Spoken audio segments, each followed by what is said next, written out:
Yung pagpapatuloy nito ng mga pang-ebidensya o mga patotoo na yun pong nasa Bibliang salita ng Diyos ay totoo sa external sources, sa labas ng isang tao.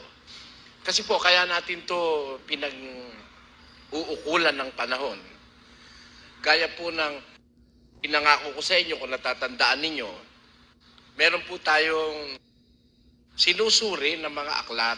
Inuna lang natin ng Biblia, pero susuriin natin yung mga religious book na pinagbabatayan ng iba't ibang mga relihiyon, kagaya ng mga Vedas ng mga Indians, tapos yung Book of Mormons ng mga Mormons, yung libro ni Shoghi Effendi ng Baha'i Faith, yung isinulat ni Baha'u'llah ng kanyang pamangkin. Lahat ng mga sinasabi nilang sacred books of religion, yan po'y isa-isay nating pag-aralan dito sa lugar na ito. At napag-usapan po natin, unahin lang natin ng Biblia, na hahanapan natin ng patotoo sa Biblia. Kung talagang ang salita ng Diyos ay totoo at ang magpapatunay yung kalooban ng tao mismo, na umpisahan na po natin doon. Ang isusunod natin ngayong sana nung nakaraang mga gabi, kung ano ang outside pang patotoo, bukod sa kalooban natin sa ating experience, meron pa bang ibang patotoo na nagpapatunay sa atin na ang salita ng Diyos sa Biblia ay totoo? Bagaman nabasa na po natin yung salita, yung garantiya na ang salita ng Diyos ay subok, walang bagay na hindi mangyayari, ay dapat mabasa po natin yung katuparan ng sinabi na yon. For us to be convinced that really the Word of God have gone the test of time and every test that is possible to prove that it is really the truth.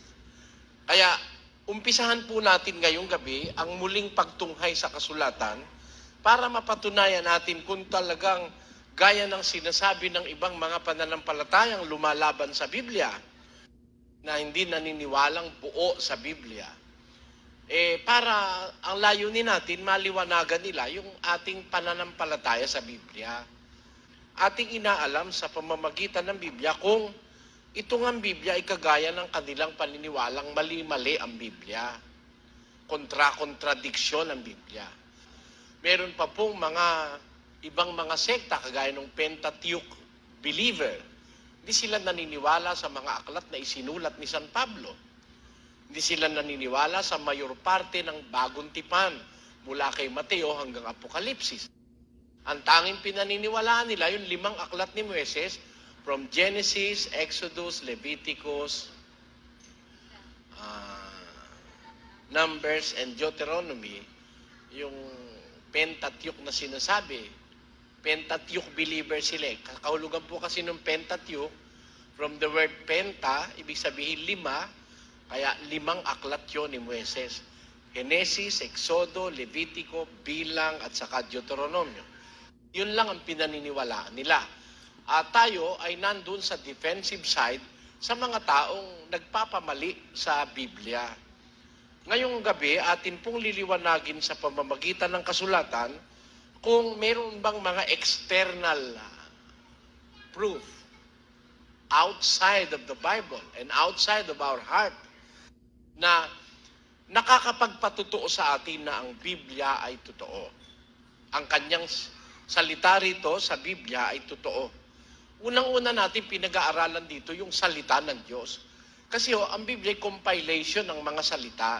May salita ang Diyos, may salita ang anghel, may salita ang kerubin, may salita ang tao, mayroong salita ng taong hindi sumasampalataya, may salita naman ng taong mananampalataya, mayroong salita ng tao rito na nag-aalinlangan, may salita rito ng tao na lumalaban sa katotohanan, mayroong salita rito ng tao na nagkakamali ng paratang, mayroong dito salita ng hayop. Sa Biblia may salita ng mga punong kahoy at mga halaman. Kung ang isang magbabasa hindi niya alam na pag wari-wariin ang mga bagay na ito, maipaparatang niya sa Diyos na yung mga ibang sinasabi sa Biblia ay mali. Dahil hindi niya na-distinguish kung yun nga ay salita ng Diyos o salita ng tao na sumasampalataya o hindi sumasampalataya o taong kalaban ng Diyos ang nagsalita. Yan po ang atin layon sa paksang pinag-aaralan natin ito. Umpisahan na po natin, meron hong pamantayan para makilala mo yung salita ng Diyos eh. Doon ho sa San Juan, merong ganitong pangungusap ang ating Panginoong Hesukristo. At ngayon ay sinasabi ko sa inyo bago mangyari, upang kung ito'y mangyari, ay magsisampalataya kayo. Ayon, sabi ng Panginoong Hesus, para ang taong ayaw maniwala, hindi sumasampalataya, maniwala, sinasabi ko sa inyo bago pa mangyari. Para kung mangyari na, ay magsisampalataya kayo. Therefore, ang Biblia po, isa sa mga panuntunan ng pagkilala sa salita, kung ito'y sa Diyos, yung salita ng Diyos mayroong pagpapauna Ipinapauna na para kung maganap, sumampalataya kayo. Ang katunayan, maging kay Isaias, mayroong ganyang pangungusap ang kasulatan. Narito, ang mga dating bagay ay nangyayari na, at ang mga bagong bagay ay ipinahahayag ko. Bago mga litaw ay sinasaysay ko sa inyo. Ayun. Sabi ng Diyos, bago pa malitaw, sinasaysay ko na sa inyo ang mga bagay. Para nga, kung halimbawa lumitaw na, nangyari na, wala ka nang maidahilan na hindi ka naniniwala sa Diyos. Kasi wala namang may kapangyarihan na magsaysay ng hinaharap. Walang taong nakakaalam ng hinaharap. Yung mga nanghuhula, tsamba-tsamba lang yun. Di totoo yun. Kung to talaga yung mga huhula, totoo sinasabi. Pagka 100 million na yung tatamaan sa loto, bakit ikaw hindi tumaya kung alam mo talaga mangyayari? Kung alam mo talaga yung hinaharap. Yun hula-hula lang ng mga tao. Anong karapatan mo sabihin sa kapwa ang mangyayari bukas? 27 ng Kawikaan. Huwag mong ipaghambog ang kinabukasan, sapagkat hindi mo nalalaman kung ano ang ilalabas ng ibang araw. Ang sabi ng Biblia, huwag mo ang wikang ipaghahambog ang kinabukasan. Kasi hindi mo naman nalalaman ang ilalabas ng ibang araw. Yun ang sabi sa kasulatan. Kaya, kung kayo po ay mag-iisip, tayo'y mag-iisip, walang karapatan o kapangyarihang ibinigay ang Diyos sa tao para malaman yung kinabukasan. Yung kinabukasan, yung bukas na mangyayari bukas. Ang bukas po, yan ang pinakamalapit na hinaharap The nearest future is tomorrow. The changing of a day. Yan ang maaaring alam mo mangyayari after an hour. Ako, naguguni-gunita ko after an hour. Ngayon, after an hour, matatapos tayo rito. Tapos, magkakaroon tayo ng open forum. Yun ho ang alam ko. Alam ko yun dahil hindi naman bukas yun, ngayon yun Pero, yung bukas, what will the next 24-hour period of your life reveal, you do not know. Sabi ng Diyos, huwag kang maghambog sa kinabukasan. Hindi mo nalalaman kung anong ilalabas ng araw na sumusunod. Ang katunayan yan, pinatunayan yan ng isa sa mga inspired writer ng Bagong Tipan na si Santiago. Pakinggan nyo naman ang sabi ni Santiago sa salita rin ng Diyos. Kayo ngang hindi nakaalam ng mangyayari bukas. Hindi nyo alam ang mangyayari bukas, sabi ni Santiago. Ano ang inyong buhay? Kayo nga'y isang singaw, na sa sangdaling panahon ay lumilitaw at pagdakay napapawi. Sabi ni Santiago, hindi nyo alam ang mangyayari bukas. That was categorically said. And that's an inspired statement of James. Kaya, wala tayong maitututol doon. At katunayan, wala namang makatututol na tao na hindi naman niya talaga alam ang mangyayari bukas Meron ng tao, ang expectation niya, bukas, ganun ang gagawin niya. Meron siyang ganito, meron siyang ganon, bibili siya. Yung pala hindi niya alam, hindi na siya makakabili. Hindi niya alam, siya pala kukunin na ng Panginoon dun sa gabi na yon. Ayun. Kaya po, sa puntong ito, gusto kong ipaunawa sa inyo, Diyos lang ang may kapangyarihang magsabi nung mangyayari bukas. Sabi ni Kristo, bago pa mangyari, sinasabi ko, upang kung mangyari na, magsisampalataya kayo. Diyan natin i-test ang Biblia. Bakit? Kasi kung kapareho ang Biblia ng Vidas, ng mga iba-ibang aklat ng pananampalataya, na meron silang mga sinasabing pauna, pagkatapos napapatunayang totoo at nangyayari. Yan. Kailangan, they must possess the same quality. If we have learned, o halimbawa, matututunan natin sa Biblia ngayong gabi, meron nga palang mga bagay, hindi pa nangyayari, sinabi na ng ating Panginoong Yesus.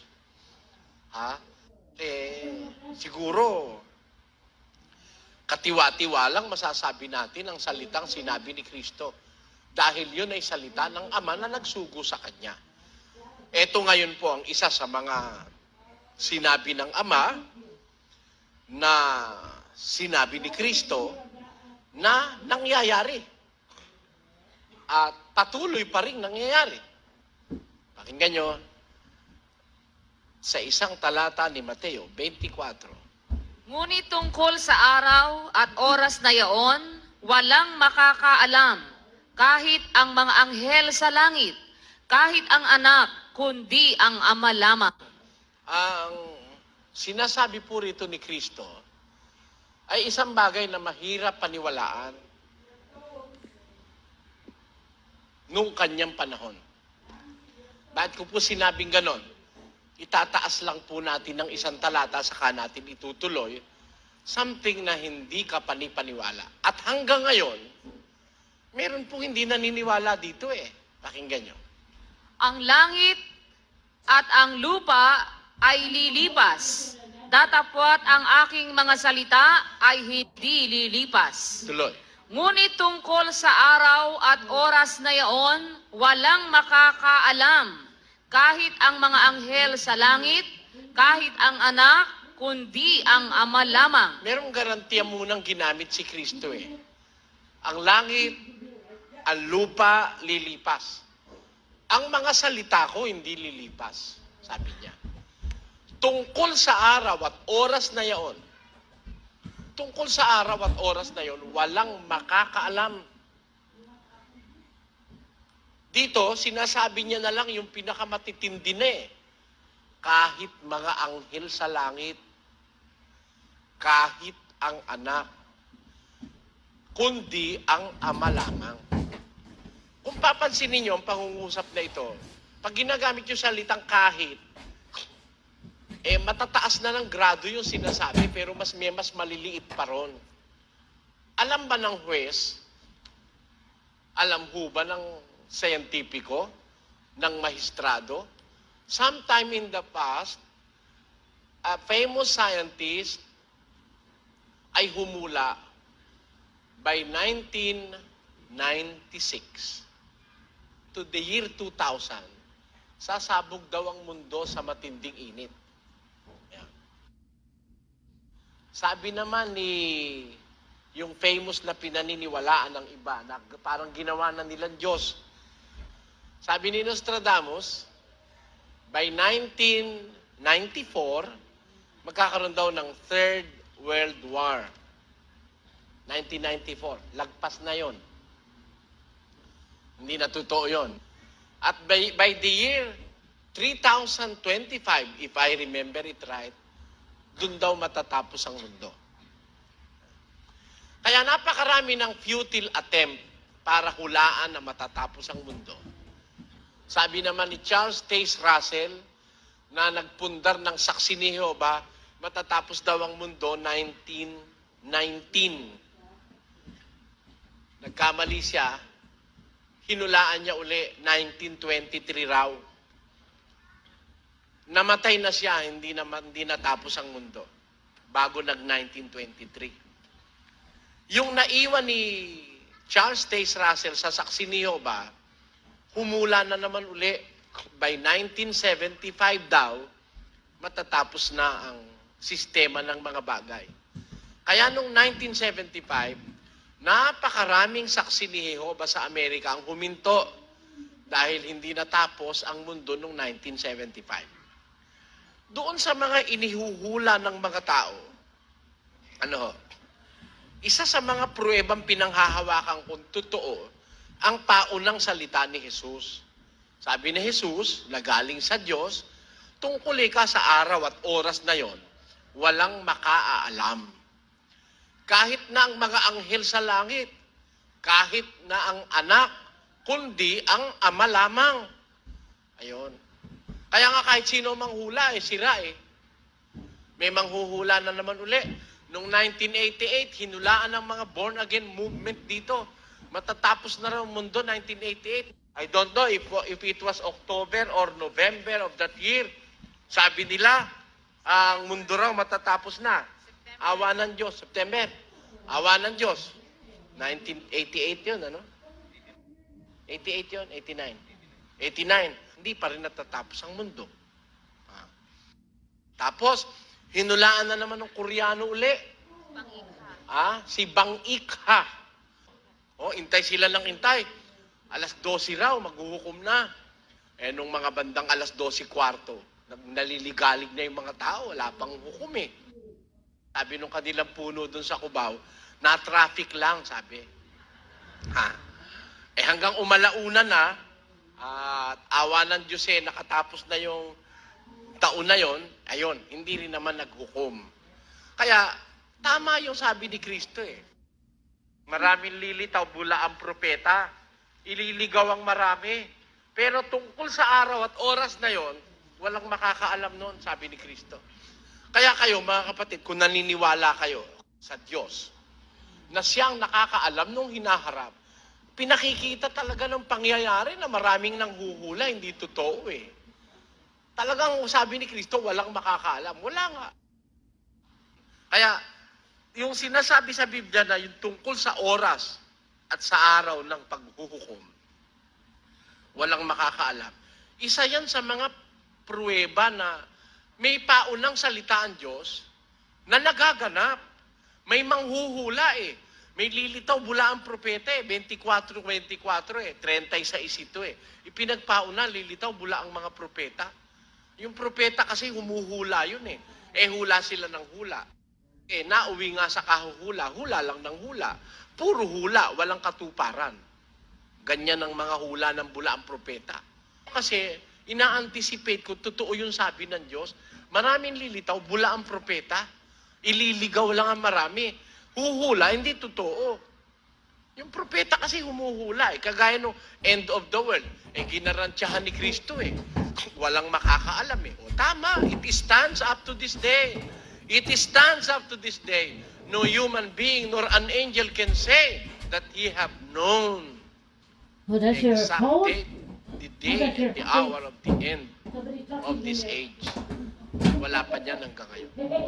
And I will dare anyone who will dare to tell me that the end of the world will come in the exact date that he will tell us. Hindi ako naniniwala. Hahamunin ko siya. Sabi ko nga kay Payawal, nagdiskusyon kami sa Guagua 1971. Doon sa Santo Cristo ng Guagua, pinapawisan siya. Enero 1, alas 12:01, Linggo, 2001, 2001, puro uno eh. Dadating si Jesus. Sabi ko sa kanya, Mr. Payawal, dadating yung 2001 kung pareho pa tayong buhay.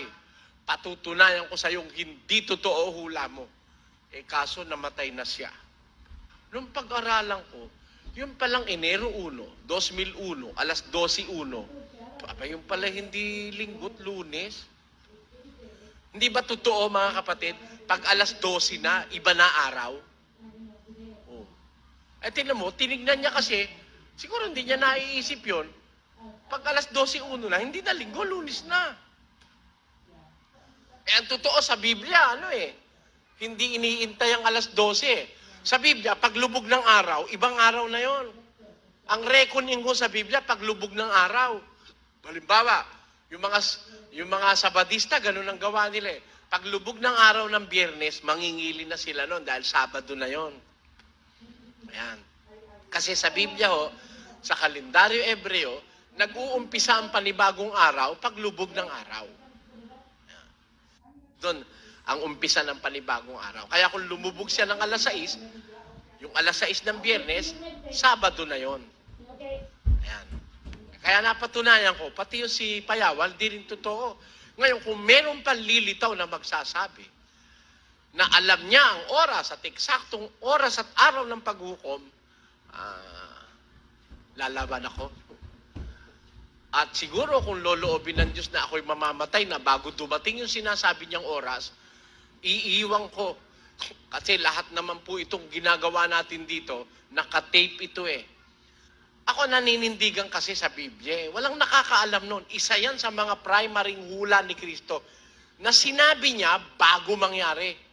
Maraming nagtry na humula, nabigo na silang lahat. Mga dakilang pundador ng mga relihiyon, nabigo na sila lahat. Ayan. Ngayon, meron pa bang sinabi si Kristo na we can say beyond reasonable doubt na talagang tested by time? Hindi pwedeng pabulaanan ng kahit na sinong gustong magpabulaan. Kahit sino ho sa inyo ngayong gabi. Patutunayan ko na wala hong makakapagpabulaan sa sinabing ito ni Kristo 2,000 years ago na hanggang ngayon nananatili na isang katotohanan ang bagay na ito. Sabi ni Kristo ganito.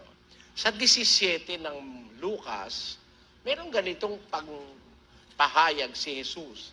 26 patuloy hanggang 30, ganito ating mababasa. At kung paano ang nangyari sa mga kaarawan ni Noe, ay gayon din naman ang mangyayari sa mga kaarawan ng anak ng tao. Meron palang nangyari sa kaarawan ni Noe. Sinasabi ito ni Kristo sa mga Hudyo na hindi naman nakaalam nung nangyari sa kaarawan ni Noe. Miski tayo ngayong nakikinig sa auditorium na ito, hindi naman tayo nabuhay nung kaarawan ni Noe. Pero, we can have a taste of the days of Noah in our times. And we can glimpse through the past through this prophetic vision of our Lord Jesus Christ. Sabi niya sa mga Hudyo, papaatras ito, sabi niya sa mga Hudyo, kung paanong nangyari sa mga kaarawan ni Noe. Paatras yun, ha? Kasi nakatapos na yung kay si Noe nung dumating si Kristo, tapos na yung kaarawan ni Noe. Kung paano nangyari sa kaarawan ni Noe, gayon din naman ang mangyayari, future na ito, sa kaarawan na mahahayag ang anak ng tao.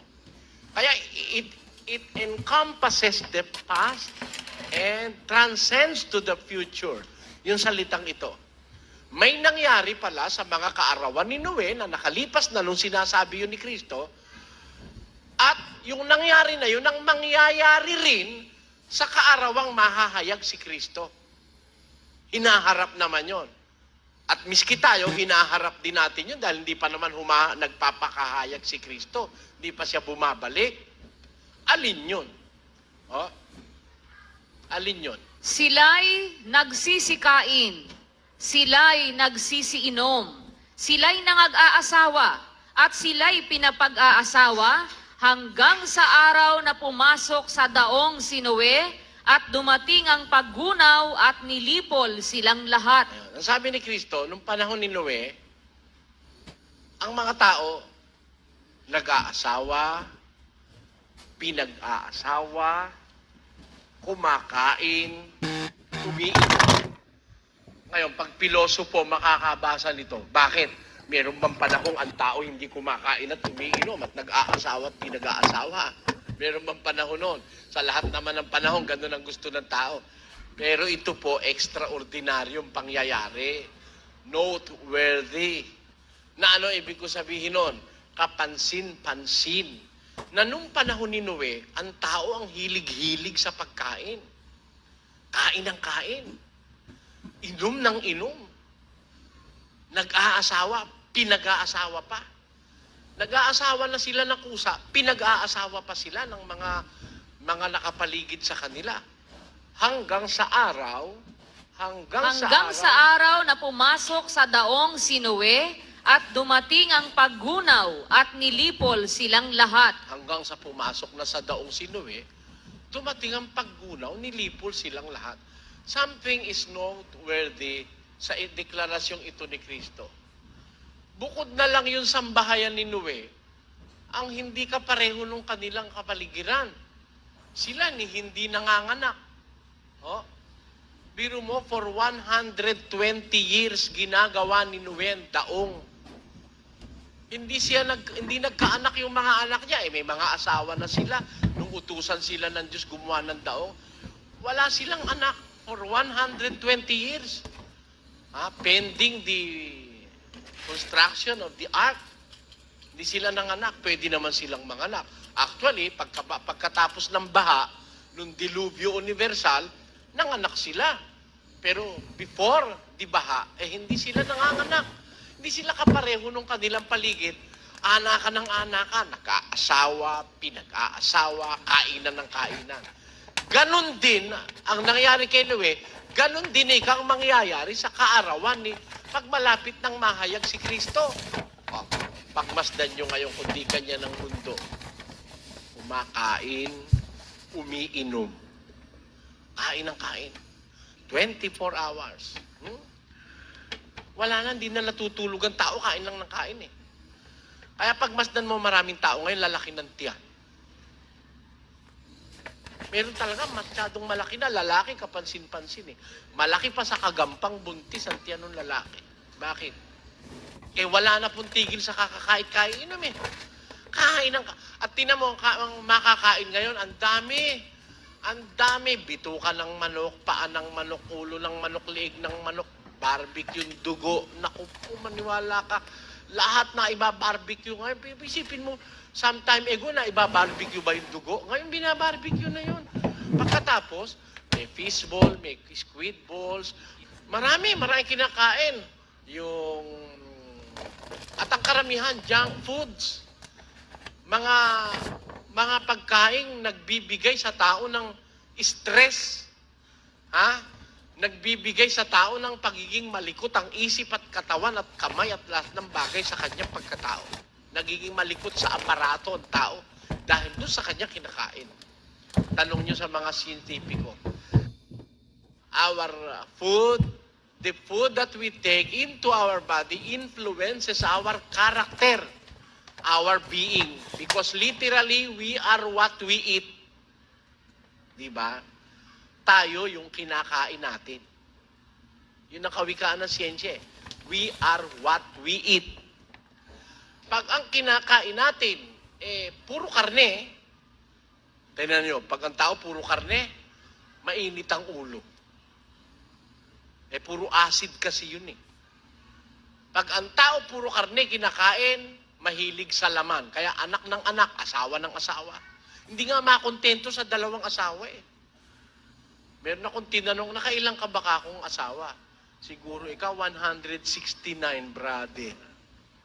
Sabi ko, hindi mo pa inustong 180, sabi ko. Alanganin eh. Biro mo, 169, ang tindi nun. Di, tamang-tama yung sinasabi sa Biblia. Ano sabi sa Biblia? Ang hilig ng tao mag-asawa, kumain, uminom, nung panahon ni Noe. Yun din ang mangyayari sa kaarawang mahahayag ang ating Panginoong Hesukristo. Pakinggan nyo, itutuloy natin ang binabasa natin. Gayon din naman, kung paano ang nangyari sa mga kaarawan ni Lot. Sila'y nagsisikain, sila'y nagsisiinom, sila'y nagsisibili, sila'y nangagbibili, sila'y nangagtatanim, sila'y nangagtatayo ng bahay. Yan ang abalang-abala ang tao dyan sa panahon ni Lot. Kung kailan susunugin na ng Diyos ang Sodom at Gomora, ang mga tao naman, tayo ng bahay. Kaya ngayon, usong-uso rin yan eh. Mga condominium.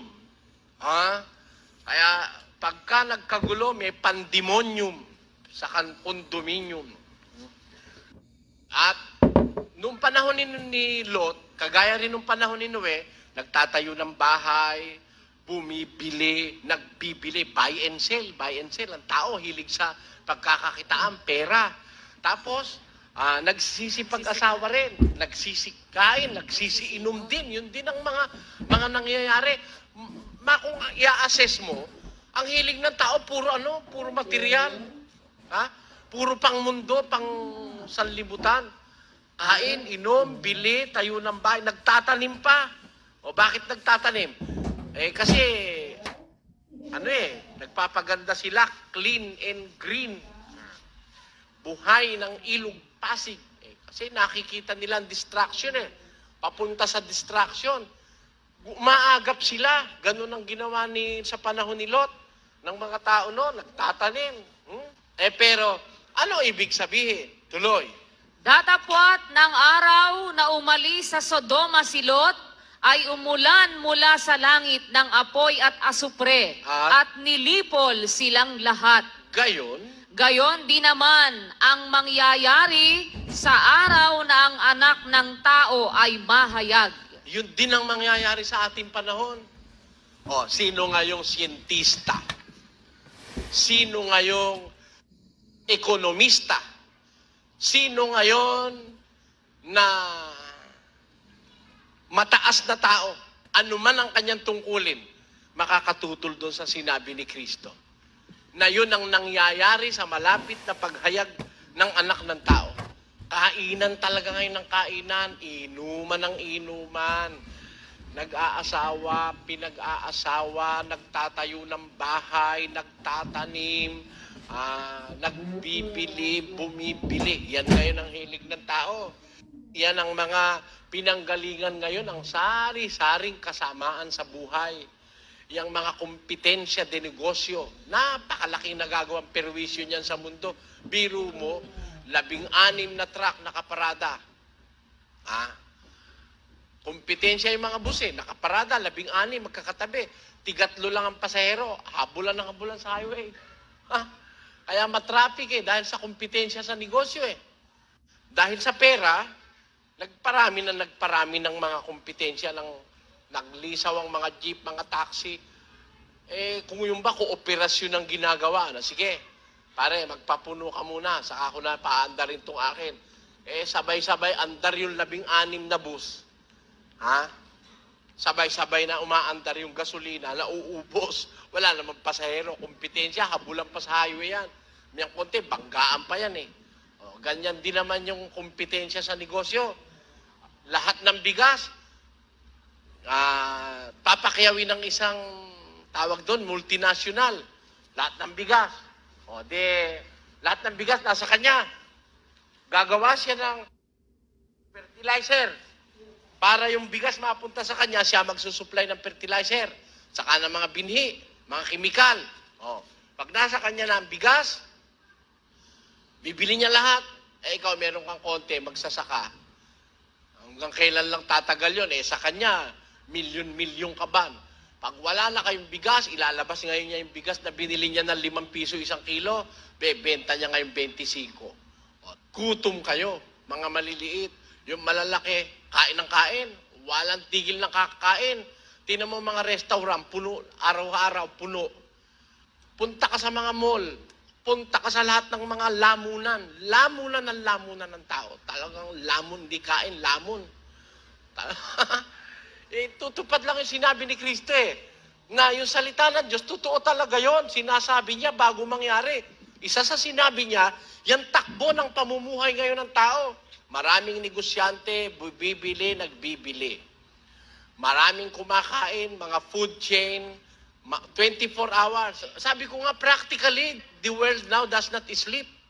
Hindi na natutulog ang tao ngayon Pagdating sa mga bagay na panlaman, hindi natutulog, laging may gising. Nung panahon ko nung kami nagbibinata pagdating ng alas 7, alas 8, sarado na yung mga, alas 4, sarado na mga department store ngayon may midnight sale pa may 24-hour pa Kaya, to sustain the needs of the demands of the people, nakain ng kain, inom ng inom, walang tigil na. Meron nga magdamag mag-inuman eh. Pag umaga, langon-lango na. Pare, kaya mo pa pare? Oh, pare, pwede pa. Sige pare. Sige pa pare. Huh? Pareho na nananaginip sa ibabaw ng lamesa, inom pa lang inom eh. Oh, di ba? Iba-iba naman ang inom ngayon. Sardinas na sardinas lang, malilito ka sa dae. Ang dami. Puro lalamunin yan eh. May tigil ba tao sa kain? Kayo, tumitigil pa ho kayo? Wala, pagkakain ng almusal eh, meron siyang butong pakwan eh.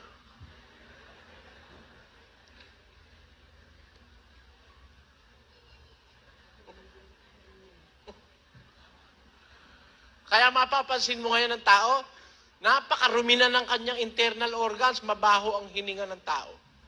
Karamihan. Marumi na kasi. Alam niyo yung palang foul smell, galing yun sa loob eh. Bakit? Imbis digestion ang nagte-take place sa bituka pagkabulok.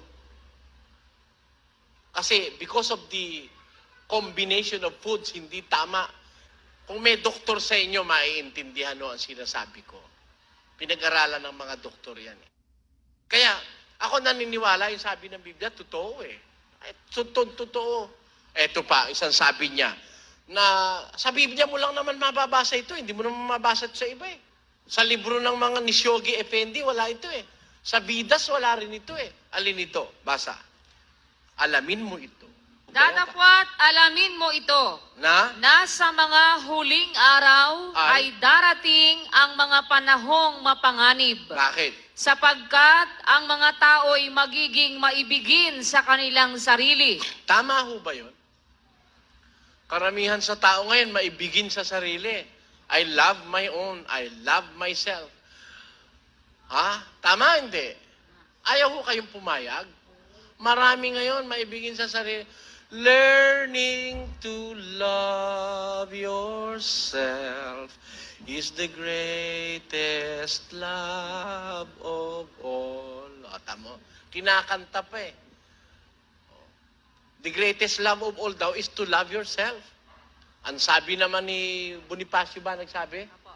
Aling pag-ibig pa ang hihigit kaya sa pagkadalisay at pagkadakila, kundi pag-ibig sa tinubuang lupa, aling pag-ibig pa, wala na nga, wala. Yun eh, sometime in the 1800, ang pinakadakilang pag-ibig nung 1800, ibigin ng lupa tinubuan.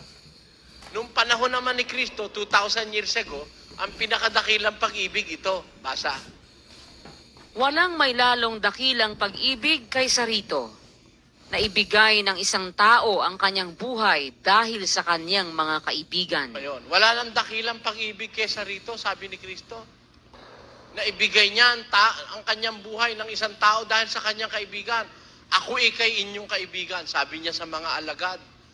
Binigay nga niya ang buhay niya. That is the greatest love of all.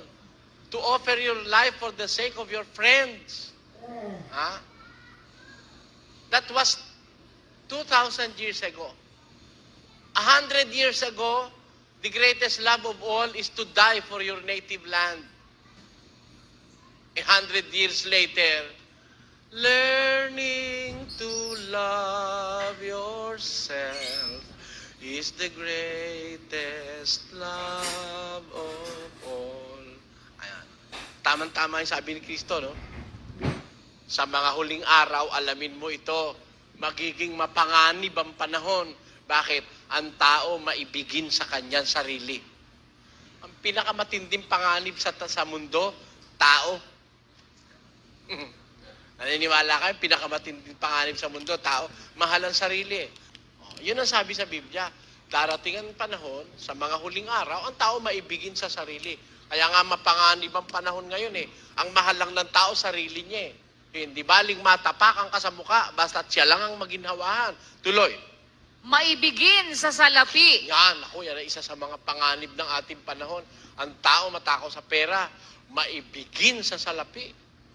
Nako, kahit na ikaw ay mapatay, kumita lang siya ng pera.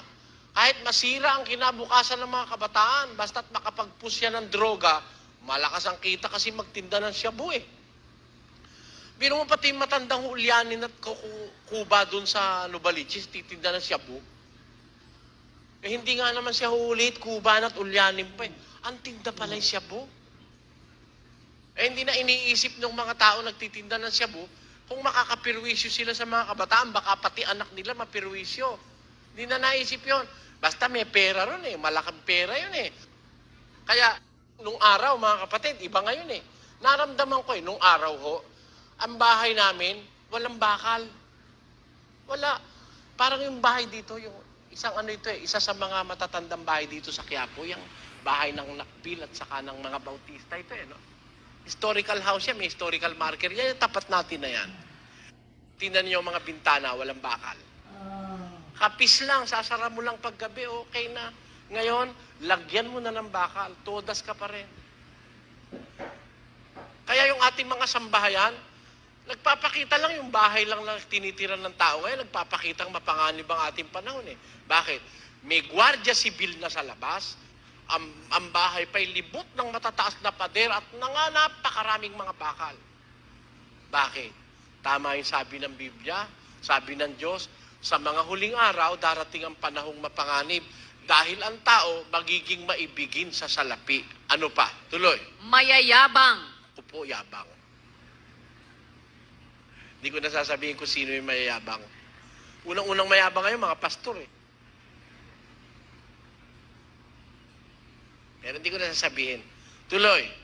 Mga mapagmalaki. Oh, mapagmalaki. Ano pa? Mapagtungayaw. Ako. Ano pa? Masuwayin sa mga magulang. Tama ba? Ano pa? Mga walang turing. Walang turing. Tuloy. Mga walang kabanalan. Tuloy. Walang katutubong pag-ibig. Tuloy. Mga walang paglulubag. Mga palabintangin. Tuloy. Mga walang pagpipigil sa sarili. Oh. Mga mabangis, hindi mga maibigin sa mabuti. Mga lilo, mga matitigas ang ulo. Mga palalo, mga maibigin sa kalayawan kaysa mga maibigin sa Diyos. Na May anyo ng kabanalan. Datapwat, Teka na, masasama ano, pero may anyo ng kabanalan. Kung tignan mo, parang banal eh. Anyo. Baby, alas 3 pa lang eh, naka-uniforme ng kay puti-putik, nasa kapilya na eh. May anyo ng kabanalan. May dalang Biblia. Ang laman siya, bu. Biro mo, hindi niya nabasa sa periodiko. Biblia dala. Yung palang Biblia, binutas doon sa loob. Ang laman siya, bu. Yung isa namang pastor, ang laman ng Biblia, barel. Nakaukit doon sa Biblia. Nilapastangan na yung salita ng Diyos, nilagyan ng barel. Oh. De may anyo ng kabanalan. Anyo lang. Ulitin. na may anyo ng kabanalan. Datapwat tinanggihan ang kapangyarihan nito. May anyo ng kabanalan pero wala sa kanya yung kapangyarihan ng kabanalan. Totoo o hindi? Totoo. Hindi kayo na ho sumaksi. Totoo po. Pagka totoo, totoo ang sinasabi ng Diyos. Totoo. Tapos na ba tayo riyan? Hindi pa ho. Meron pang mga scientific proof of the authenticity of the words of God in the Bible. Sa susunod, magsama kayo ng mga scientist, ng mga doktor, ng mga abogado, at lahat ng klase ng nakakaintindi sa siyensya. Pag-aaralan ho natin how scientific the Bible is. Yung mga nakakaintindi ng siyensya. Sabi kasi nila, yung daw Biblia, hindi scientific eh. I will prove to you that the Bible is a scientific book. It is in harmony with science from Genesis to Revelation. Kung gusto nyo tumutol, magsama kayo ng tututol. And I am very, very much willing to talk with you. Yan po.